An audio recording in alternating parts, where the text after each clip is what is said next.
বিসমিল্লাহির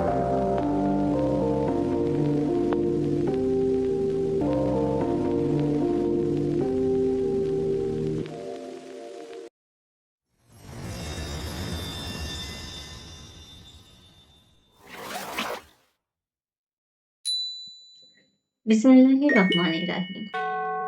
সমস্ত প্রশংসা আল্লাহ তাআলার জন্য, যিনি দরজা বন্ধ করেন না।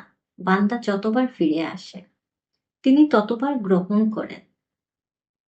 দুরূদ ও সালাম বর্ষিত হোক আমাদের প্রিয় নবী হযরত মুহাম্মদ সাল্লাল্লাহু আলাইহি ওয়াসাল্লাম এর উপর, যার তওবা ছিল আশার আলো, ভয়ের ভারসাম্য। প্রিয় ভাই ও বোনেরা, তওবা মানে শুধু বলা নয়, হে আল্লাহ মাফ করে দিন। তওবা মানে থেমে যাওয়া, পিছনে তাকানো আর নিজের সাথে সৎ হওয়া। দিনানুর বলে, যখন মানুষ নিজে অপরাধ নিজেই অস্বীকার করতে পারে না, সেদিন থেকেই তওবা শুরু। আজ রাত এমন একটি রাত, যে রাতে বলা যায়, হে আল্লাহ, আমি আর আগের আমি থাকতে চাই না। আজকে মূল আমল: 2 রাকাত নফল নামাজ পড়ুন, তারপর কেবলার দিকে বসে চোখ বন্ধ করুন।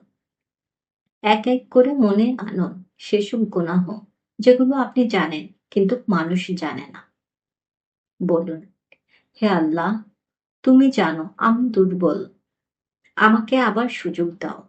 তারপর প্রতিজ্ঞা করুন, একটি গুনাহ আজ থেকে ছেড়ে দেবেন, একটি হোক, কিন্তু সত্যিকারের হোক। প্রিয় ভাই ও বোনেরা, তওবা কোনো ভার নয়, তওবা মুক্তি। যে মানুষ তওবা করে সে হালকা হয়ে যায়।